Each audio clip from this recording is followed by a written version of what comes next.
네, 시간이 되었습니다. 오늘도 함께 예배하는 모든 중고등부 친구들 환영하고 축복합니다. 이 시간 함께 기뻐하며 함께를 찬양하며 예배를 시작하겠습니다. 네. 박수 치면서 찬양해 볼까요? 기뻐하며 함께 노래 부르리 소리 높여 할렐루야 부르리 주님 앞에 나와 찬양 드리며 우리 주님과 함께 기뻐하리. 다시 한번 기뻐하며 함께 노래 부르리 소리 높여 할렐루야 부르리 주님 앞에 나와 찬양 드리며 우리 주님과 함께 기뻐하리라. 나의 창조자 나의 구원자 가장 귀한 나의 예수님 찬양합니다. 나의 치료자 나의 선한 목자 되신 주 예수 나의 주 찬양하. 나의 창조자 나의 창조자 나의 구원자 가장 귀한 나의 예수님 찬양합니다. 나의 치료자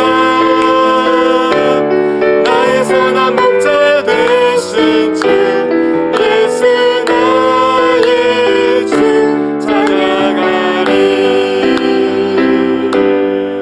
아멘. 주님을 찬양합니다. 이어서 참회의 고백을 하겠습니다. 한 주간 동안 우리의 삶을 돌아보면서 하나님 앞에 어떻게 살았는지 고백하는 시간입니다. 제가 사회자 부분, 여러분이 회중 부분을 읽고 10초간 침묵하겠습니다. 우리는 온 마음과 정신과 힘을 다하여 주님을 사랑하지 않았으며 자신처럼 이웃을 사랑하지 않았고 용서받은 것처럼 남을 용서하지 못했나이다. 우리를 불쌍히 여기소서. 눈을 감고 침묵으로 기도하겠습니다. 네, 오랜만에 하준이가 1년 만에 본 것 같아요. 코로나 때 시작하기 전에 보고 못 봤는데, 자, 이 시간 일어나서 우리 서로를 축복하겠습니다. 네. 우리의 모임 중에 임하신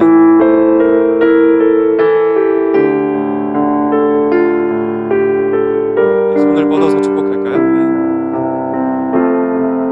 네. 우리의 모임 중에 임하신 하나님 영광 아름다워라.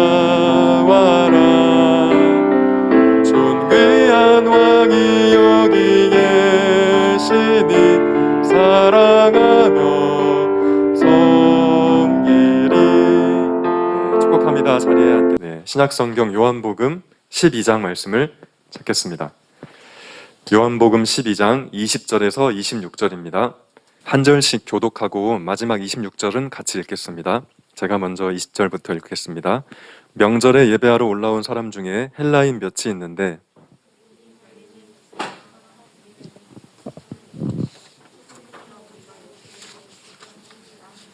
빌립이 안드레에게 가서 말하고 안드레와 빌립이 예수께 가서 여쭈니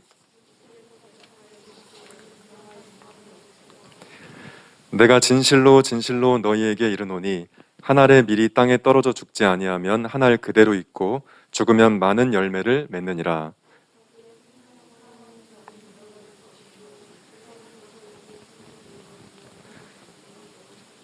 함께 보겠습니다. 사람이 나를 섬기려면 나를 따르라. 나 있는 곳에 나를 섬기는 자도 거기 있으리니 사람이 나를 섬기면 내 아버지께서 그를 귀히 여기시리라. 아멘. 네, 말씀을 덮어도 되겠습니다. 네. 전도사님이 거의 매일 밤마다 하는 게 있는데 아들을 침대에 눕혀놓고 저도 옆에 비스듬히 누워서 책을, 동화책 같은 걸 읽어줘요. 제가 굉장히 따뜻한 아빠라 그런 게 아니고 제가 그렇게 해줘야 아들이 잘 준비를 해요. 예, 그렇게 하지 않으면 계속 안 자고 놀려고 하니까 이제 5살이 됐는데 많은 시행착오 끝에 책을 읽어주면 이제 자는 걸로 받아들이는구나. 근데 본인도 그렇게 하나의 절차로 받아들여서 이제 아빠가 은우야 책 보자 그러면 이제 자는 시간이구나 이렇게 받아들이고 제가 책을 읽어주는데 몇 주 전에 책을 읽어주다가 아주 흥미로운 사실을 하나 책에서 봤는데 사과 나무에 대한 책이었어요. 사과가 어떻게 과수원에서 자라서 열매 맺고 어떻게 나뭇잎이 떨어지는지 뭐 그런 이야기였는데 사과 나무에 있는 사과 열매가 탐스럽게 열리기 전에 수많은 열매를 일부러 떨어뜨린다는 걸 학교에서는 안 배웠던 것 같은데 하여튼 그걸 책에서 봤어요. 그 그림에 보면 사진에 보면 정말 많은 사과들이 아까운 사과들이 땅바닥에 많이 떨어져 있는 거예요. 그러니까 왜 그러지 보니까 그래야 매달려 있는 사과들이 영양분을 다 받아서 더 탐스럽고 빨갛게 예쁘게 그렇게 사과가 익어 간다는 거였어요. 그래서 이제 가을에 풍성한 결실을 맺는다는 그런 내용이었어요. 그동안 저는 사과를 되게 좋아해서 그냥 맛있게 먹기만 했었는데 나한테 그런 사과가 오기까지 그런 사연이 있었구나. 내가 먹는 사과를 위해서 다른 사과들이 떨어져 졌구나. 희생했구나. 그래서 내가 먹는 예쁜 사과가 열린 거구나. 책을 읽어주다가 알았죠. 그런데 여러분, 그런 자연의 심오한 원리가 기독교인들이 살아야 할 삶의 원리와도 똑같아요. 이 두꺼운 성경책, 여러분 처음부터 끝까지 읽어본 친구들이 없어도 됩니다. 그래도 천국 가는데 이 두꺼운 성경에 정말 많은 이야기들이 있는데 결국 핵심은 너희도 예수님처럼 살다가 죽어라. 그러면 영생이 있을 것이다. 영원한 생명이 있을 것이다. 이 단 2마디로 요약할 수 있을 것 같아요. 많은 얘기가 써 있지만 너희도 예수님처럼 죽어. 그러면 영생이 있어. 사과나무가 떨어져 주면 다른 사과가 풍성하게 열매 맺듯이 비슷하다는 얘기를 제가 하고 있는 거죠. 그런 의미에서 교회에 다닌다는 것은 종교적인 문화생활도 아니고 제가 이렇게 설교를 하고 있는 건 여러분 학교에 있는 윤리 선생님들이 하는 것처럼 윤리적인 가르침을 주려는 게 아니에요. 윤리적인 요소가 포함이 되겠지만 우리가 예수님처럼 죽어야 나도 살고 세상이 산다는 얘기를 심지어 영원히 산다는 말을 저는 하고 있는 거죠. 오늘 읽은 성경 말씀은 예루살렘 성전에 예배를 드리러 온 헬라인에 대한 이야기로 시작을 하고 있어요. 아까 여러분이 읽었던 성경에 헬라인들이 이런 말이 있었거든요. 헬라인은 그리스인을 말해요. 저기 지중해 쪽에 있는 그리스, 그 말을 헬라라고도 바꿔 말할 수 있거든요. 말씀해 보니까 이 헬라인들이 예수님을 만나고 싶어 했다고 기록하고 있어요. 실제로 만남이 성사가 되었는지는 잘 모르겠어요. 그런데 중요한 건 예수님이 일으키신 하나님 나라 운동이 이스라엘을 넘어서 외국에까지 퍼져 나갔다는 것을 말해주기 위해서 이 사건이 소개되고 있다는 거예요. 외국 사람이 와서 예수님 좀 만나고 싶다. 당신이 어떤 사람인지 소문을 들었다. 이런 맥락인 거죠. 예수님의 제자인 빌립과 안드레가 그 이야기를 헬라인들에게 듣고 예수님을 찾아가서 그 말을 전해요. 예수님, 헬라인들이 예수님 좀 뵙자고 하던데요? 이 말을 전해요. 그런데 말씀해 보니까 예수님께서 좀 뚱딴지 같은 말씀을 하시는데 선생님 한 장 더 넘겨주시겠어요? 이거 같이 읽어볼게요. 시작. 예수께서 대답하여 이르시되 인자가 영광을 얻을 때가 왔도다. 예수님의 제자들이 예수님께 찾아와서 예수님, 헬라인들이 예수님 만나고 싶대요. 그러면 이런 상황이면 그래? 몇 시에 만나재? 그래? 나 이거 밥 좀 먹고 이렇게 대답을 해야 될 것 같은데 너무 이상한 얘기를 하시는 거예요. 예수께서 대답하여 이르시되 인자가 영광을 얻을 때가 왔도다. 여기서 빨갛게 표시해 놓은 인자는 예수님 본인을 말하는 거예요. 좀 어려운 말이니까 설명은 하지 않겠어요. 어쨌든 자기 자신을 말하는 건데 인자가 그러니까 예수님이 영광을 얻을 때가 왔도다. 이런 답변을 하셨어요. 여기서 인자가 영광을 얻을 때가 왔다. 도대체 무슨 말일까? 우리는 보통 영광이라는 단어를 이럴 때 쓰죠. 제가 장관에 임명된 것을 영광스럽게 생각합니다. 전사님이 다음 달에 목사가 되는데 저는 정말 그게 영광스러운 시간일 거예요. 내가 목사가 되다니. 정말 영광스럽다. 올림픽에 나가서 김연아 선수가 메달을 땄을 때 저 너무 영광스러워요. 국가를 대표해 나가서 메달을 땄으니 저는 너무 영광입니다. 이런 얘기를 할 때 영광이라는 단어를 쓰죠. 그럼 예수님에게 지금 굉장히 좋은 일이 생겼나 보죠? 인자가 영광을 받을 때가 왔다. 물론 그런 뜻이 전혀 아니에요. 헬라인들이 나를 찾아온 걸 보니까 이제 다 내가 할 일이 다 끝나가는구나. 내가 일으킨 하나님 나라 운동이 외국에까지 퍼진 걸 보니까, 그 소문이 헬라인들에게까지 들린 걸 보니까 나 이제 곧 로마 군인들에게 끌려가 죽겠구나 예감하시면서 하신 말이에요. 인자가 영광을 얻을 때가 왔도다. 근데 그게 왜 영광이에요? 로마 군인들에게 잡혀가서 잔인하게 십자가에 처형될 걸 본인이 아셨는데 그게 어째서 영광일까? 무서운 일이잖아요, 사실. 그 죽음은, 그 잔혹한 죽음은 사실 세상을 살리고 모든 사람들에게 영원한 생명을 주는 죽음이기 때문에 인자가 영광을 받을 때가 왔다. 그렇게 보면 정말 영광이죠. 네. 이 이야기를 들은, 이 답변을 들은 빌립과 안드레의 표정은 정말 멍한 표정이었을 거예요. 이 도대체 무슨 얘기인가? 예수님은 친절하게 부연 설명을 해주셨는데, 한 알의 밀이 땅에 떨어져 죽으면 많은 열매를 맺는다. 자기의 생명을 사랑하는 자는 잃어버릴 것이고 자기의 생명을 미워하는 자는 영생을 얻을 것이다. 이렇게 부연 설명을 해주셨어요. 자, 여러분, 예수님은 누구신가요? 교회는 왜 사순절이라는 절기를 만들어서 예수님이 십자가에서 잔혹하게 처형되신 사건을 왜 40일씩이나 기억할까? 예수님은 당시 유대 사회에 부유하고 권력을 가진 지배층들이 수많은 가난한 사람들을 착취하고 억압하는 정의롭지 못한 세상에 맞서 저항하셨어요. 그것은 세상을 향한 하나님의 정말 절절한 사랑이, 고통받는 세상을 아파하시는 하나님의 그 사랑이, 그 아픔이 예수님 안에서 폭발했기 때문에 예수님은 그런 삶을 사셨죠. 그 결과는 무엇인지 우리가 너무 잘 알고 있습니다. 그렇게 정의로운 사회를 열기 위한 예수님의 몸부림은 역사상 가장 잔인하고 가장 잔혹한 방법으로 십자가에 처형당하는 결과를 맞이했어요. 그게 유쾌한 일이라고 기독교인들은 십자가를 신앙의 상징으로 삼아서 교회 예배당 건물 안에도 세워놓고, 어떤 사람들은 목걸이도 차고 다니고, 십자가 그러면서. 도대체 왜 그랬을까? 악한 세상에 맞선 예수님의 삶이 사실은 하나님이라는 가장 아름답고 행복한 종착역에 도달할 수 있는 유일한 방법이라는 선언이에요. 십자가를 교회당에 세워놓고 목걸이를 차고 다니고, 우리 아빠들이, 엄마들이 자동차에 십자가 목걸이 이렇게 달아놓은 사람들 있잖아요. 왜 그랬을까? 십자가 처형을 당할 수밖에 없었던 예수님의 삶이 하나님이라는 위대한 목표 지점에 다다를 수 있는 유일한 길이다, 방법이다. 그런 의미를 담아서 잘 모르고 그걸 장식으로 하는 사람도 있지만, 사실은 그렇게 해야 된다는 얘기를 제가 하는 거죠. 오늘 읽은 성경 말씀이 바로 그 이야기를 하는 거예요. 예수님의 죽음은 결코 비참한 이야기가 아니다. 그 죽음이야말로 하나님께 당도하는 유일한 길이다. 결국 제가 매주 여러분 앞에 서서 설교라는 걸 지금 하고 있는 이유들 중에 하나는 여러분에게 인생 상담을 하려는 것도 아니고, 훈계를 하려는 것도 아니고, 도덕적인 교훈을 전하려는 것도 아니라 예수님의 그런 죽음에 담긴 영원한 생명으로 초대하려는 거예요. 여러 이야기를 하고 있지만 사실은 그 이야기를 제가 하고 있는 거죠, 항상. 제가 여러분에게 이 시간 마이크를 잡고 도덕적인 훈계를 하면 그게 바로 꼰대죠, 꼰대.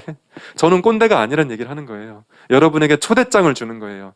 영원한 생명에 이르는 초대장. 그 초대장을 여러분이 기꺼이 받고 펼쳐서 그 초대에 응할 수 있다면 저는 매우 기쁠 것 같아요. 네. 오늘은 말씀을 이렇게 마쳤습니다. 이 성경 말씀을 가사로 만들어서 노래를 부른 가수가 있는데, 초대 가수를 잠깐 모시겠습니다. 코로나 때문에 오기 싫다고 해서, 네, 앞에 화면을 잠깐 볼까요? 네, 한 번 더 넘겨주시면 되겠습니다. 네, 이제 나올 겁니다. 네, 초대 가수. 쑥스러움 타고 있네요. 잠깐만요.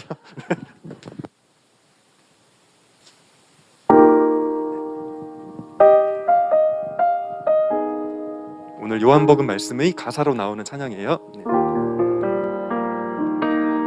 오늘 이 찬양을 함께 보는 것으로 말씀을 마치겠습니다. 세상을 구원하기 위해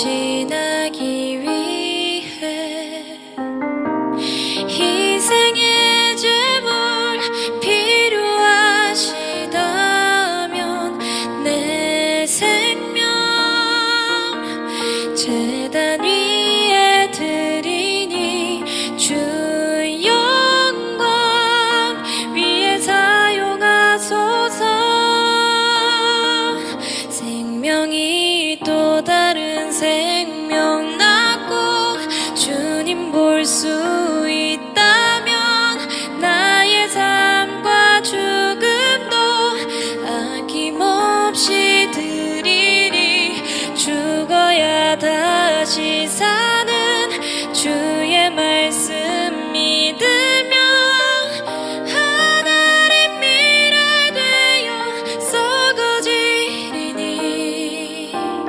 예수님처럼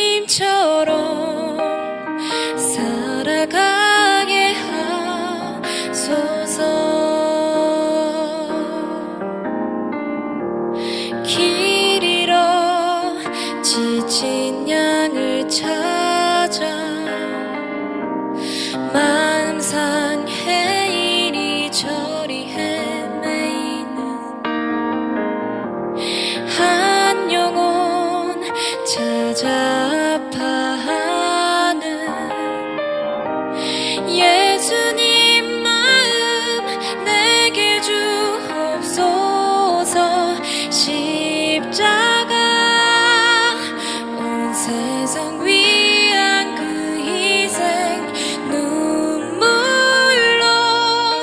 그 길 가게 하소서. 생명이 또 다른 생명 낳고 주님 볼 수 있다면 나의 삶과 죽음도 아낌없이 드리리. 죽어야 다시 사는 주의 말씀 믿으며 하늘의 미랄 되어 썩어지리니 예수님처럼 살아가게 하소서.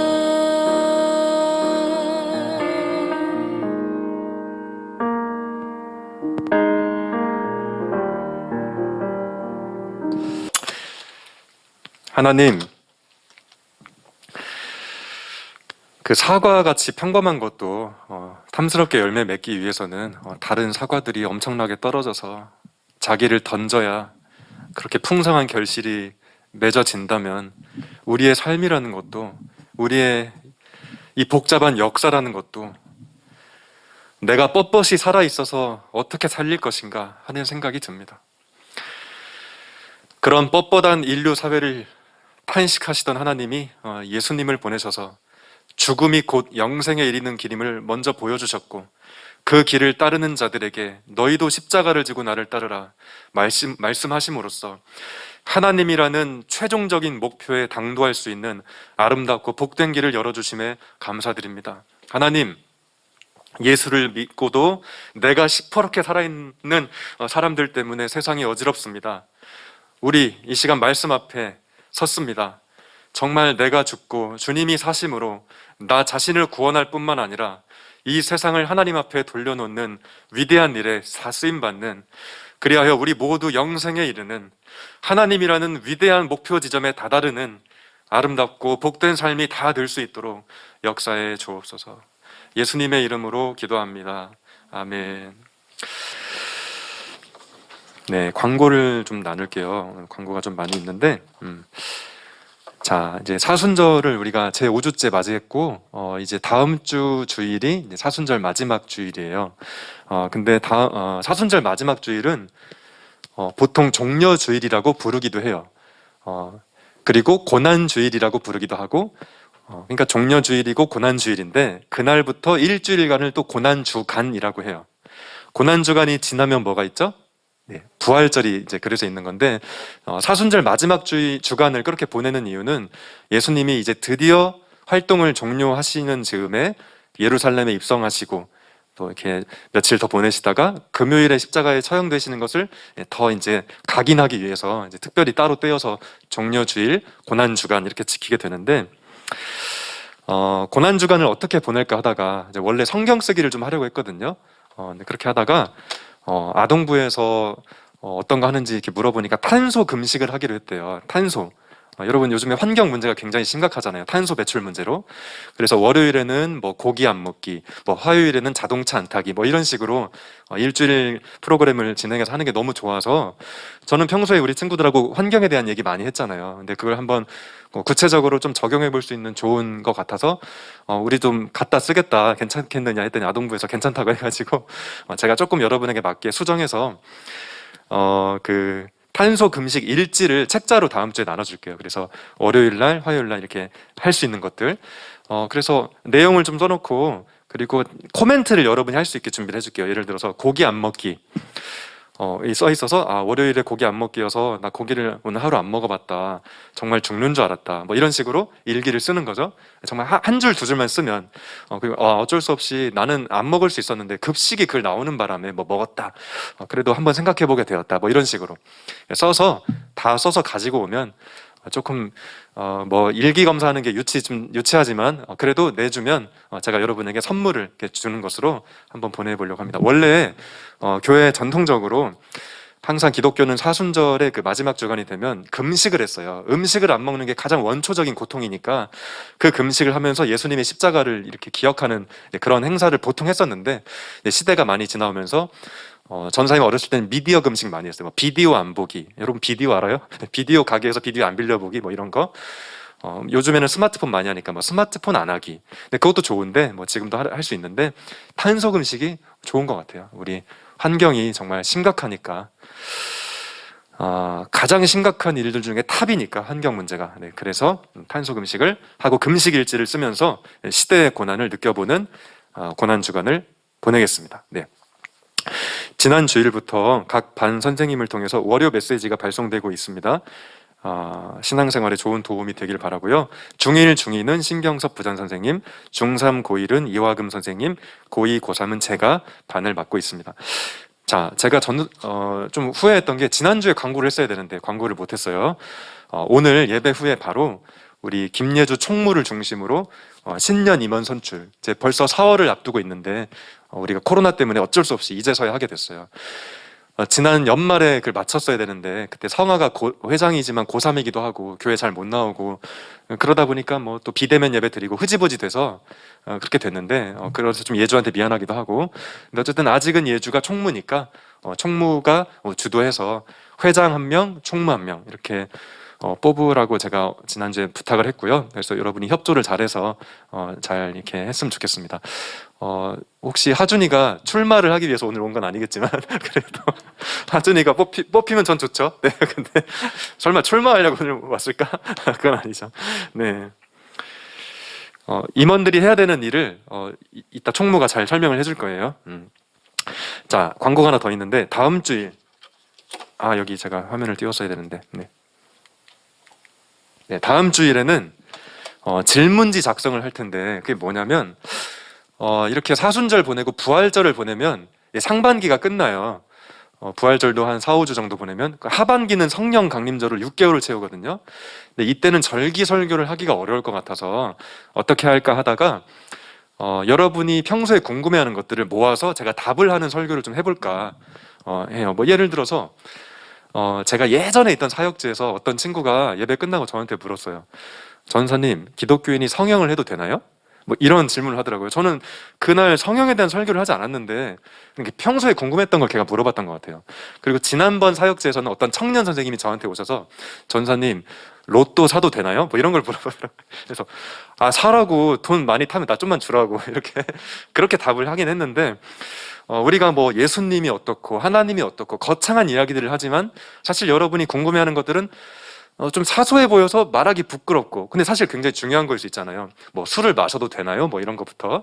그래서 어떤 것도 좋으니까 여러분이 이렇게 그 질문지를 좀 작성할 수 있도록 평소에 고민하던 것이 있던 거를 좀 추려봐서 다음 주에 예배 후에 그걸 좀 쓰는 시간을 갖겠습니다. 그래서 제가 봐서 제가 답변할 수 있는 수준의 것들을 추려서 저도 모든 것을 알지는 못하지만 그래도 좀 공부할 수 있는 시간이 지금 있으니까 최대한 공부를 열심히 해서 그 성령 강림절 기간에 뭐 한두 달 정도 그렇게 뭐 한 10개 정도의 답변을 답할 수 있는 시간을 가져볼게요. 그래서 질문지 작성을 다음 주에 하도록 하겠습니다. 네. 일주일 동안 잘 생각해서 했으면 좋겠어요. 뭐 어떤 것도 좋아요. 뭐 그 정말 엉뚱한 것 같다 뭐 이렇게 하는 것도 익명으로 할 거니까 여러분 너무 고민하지 말고 그냥 다 썼으면 좋겠어요. 다음 주일 대표 기도는 심경섭 부장 선생님께서 해주시겠습니다. 네, 우리 코로나19로 고통받는 세상을 위해서 함께 기도들 같이 하고요. 예배당 입장할 때 전자 출입 혹은 수기로 출입 잘 해주고 네, 잘 하고 있는 줄로 압니다. 자, 이 시간에는 다 함께 일어나서 시간이 좀 지났으니까 파송 찬양은 생략하고 주기도문을 하고 예배를 마치겠습니다. 우리 다 함께 자리에서 일어날까요? 네. 네. 시작. 하늘에 계신 우리 아버지여, 이름이 거룩히 여김을 받으시오며 나라가 임하시오며 뜻이 하늘에서 이루어진 것 같이 땅에서도 이루어지이다. 오늘 우리에게 일용할 양식을 주시옵고 우리가 우리에게 죄 지은 자를 사하여 준 것 같이 우리 죄를 사하여 주시옵고 우리를 시험에 들게 하지 마시옵고 다만 악에서 구하시옵소서.